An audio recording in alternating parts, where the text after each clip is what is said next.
Magandang araw muli sa ating mga kamatalino at kamatyaga. Ngayon po tayo ay magpapatuloy sa ating pag-aaral at atin naman pong tatalakayin ang composition of function. Yan, halos katulad lang din po siya ng ating operations of function. Okay? So given the function f of x and g of x, the composite functions denoted by f composite of g of x is defined by f composite of g of x equals f of g of x. And the domain of f composite of g of x is the set of all numbers x in the domain of g of x, such that g of x is the domain of f of x. So, ayun po, tingnan po natin ang ating example. Okay? Sa una po nating example, ang given po natin ay f of x equals x squared minus 9. Ang atin naman pong g of x ay 2x plus 1. So, we will find f composite of g of x.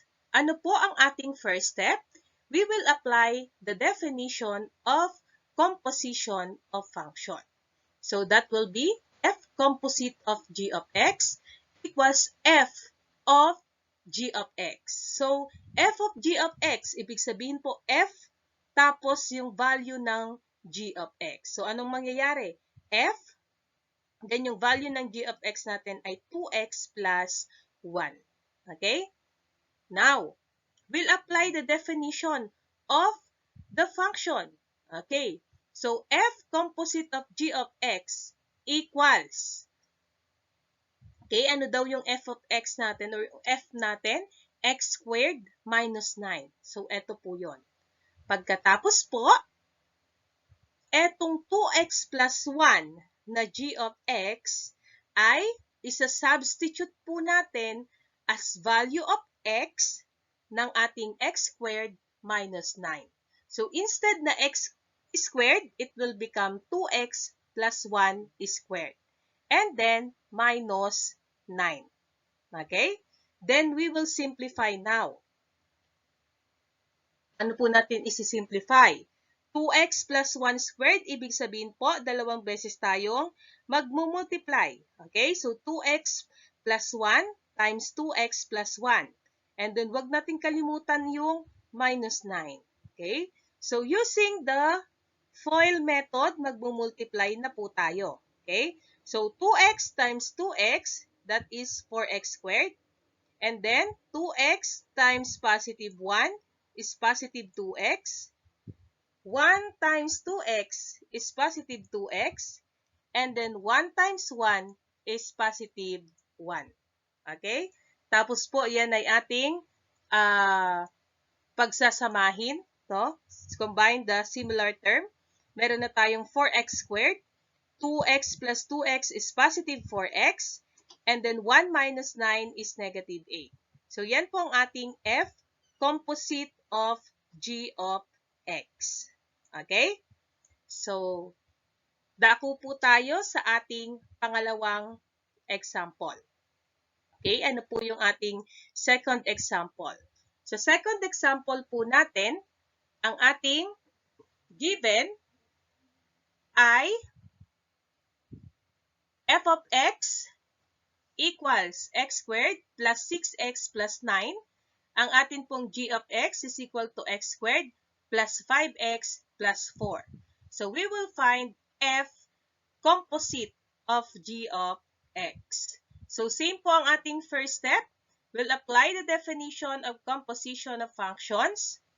So, we have f composite of g of x is equal to f composite of g of x or f of g of x. Okay? So, f, ang ating g of x ay x squared plus 5x plus 4. Okay? Then, apply the definition of function f of x or of f.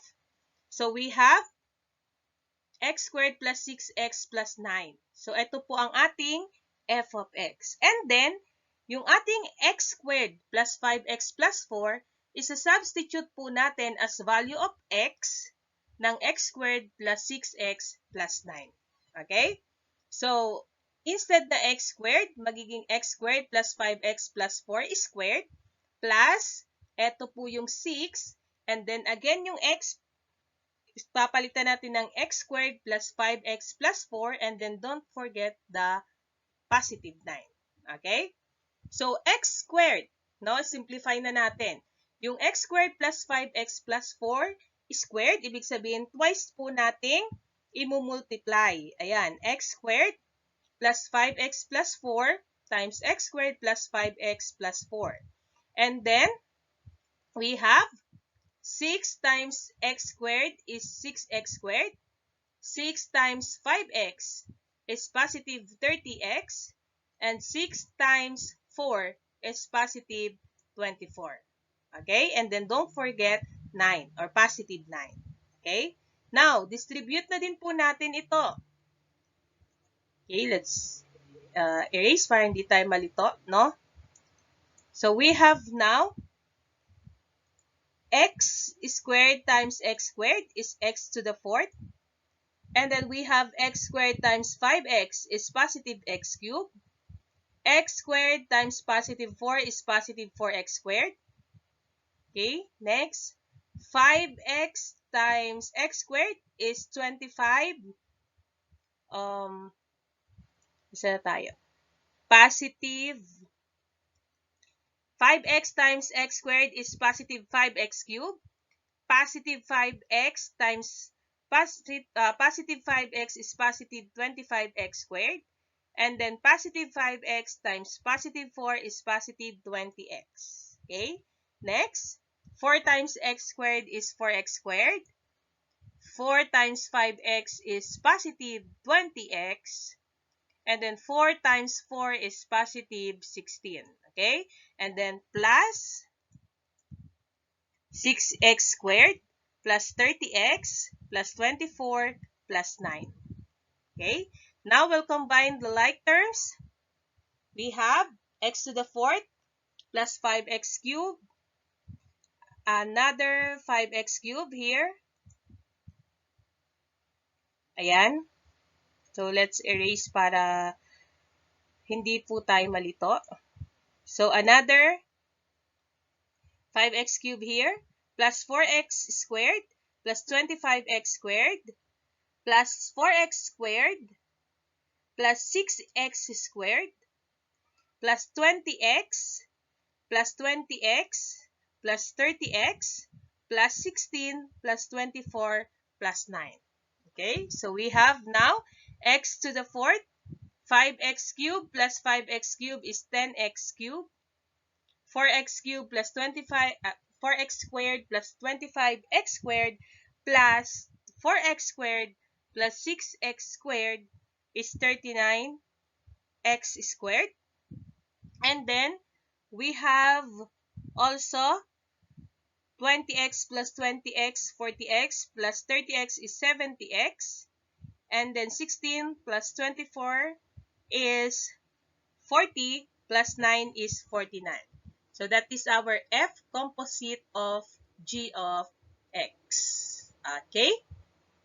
Now, for our last example, example number 3, let's say our f of x is equal to x plus 1 over x minus 3, and our g of x is equal to x minus 5 over x plus 3.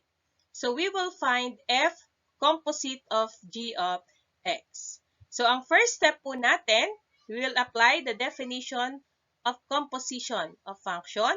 So, that is f composite of g of x equals f of g of x. So, again, papalitan po natin yung x ng x minus 5 over x plus 3. Yan. So, apply the definition of f and f composite of g of x. Ano pong mangyayari? Ito po ang gagamitin nating function, yung f of x. Pagkatapos, so meron tayong x plus 1, etong mga x na to, this one, papalitan natin ng x minus 5 over x plus 3. Okay? So, instead na x plus 1 lang dito, magiging x minus 5 over x plus 3 plus 1. Divided by, yung x din dito, x minus 3. Yung x, papalitan natin ng x minus 5 over x plus 3. So, magiging x, instead na x minus 3 lang, will become x minus 5 divided by x plus 3 minus 3. Okay? Now, we will simplify the result. Okay, so ayan na yung ating result. So, kukunin natin muna yung LCD sa numerator. Ito pong nasa taas. Ano yung LCD nila? X plus 3. So, x plus 3 divided by x plus 3 is 1 times the numerator x minus 5. Okay? And then plus 1. And then, ita-times lang natin yung LCD na x plus 3. Okay?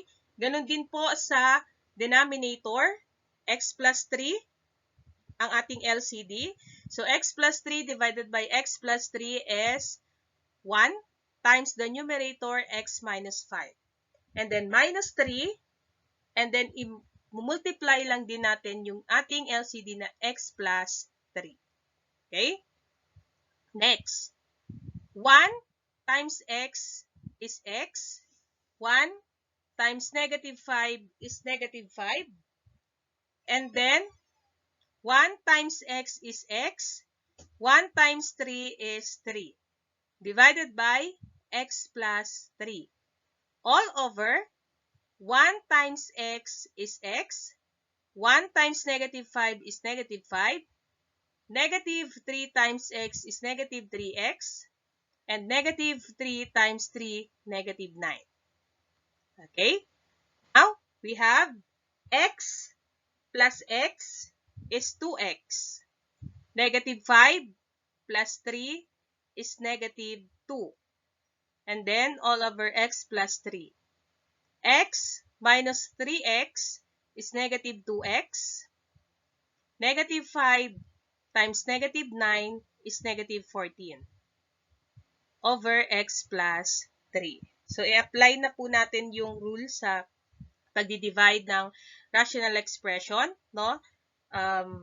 Yung division will become multiplication, and then reciprocal ng denominator. Negative 2x minus 14 will become the denominator, and x plus 3 will become the numerator. Okay? And then, now, meron tayong common term na x plus 3. Cancel na natin yan. So, ang atin pong magiging f composite of g of x is 2x minus 2 over negative 2x minus 14. Okay? So, that's all about the composition of function. Okay? So, thank you for watching, and don't forget to like and subscribe.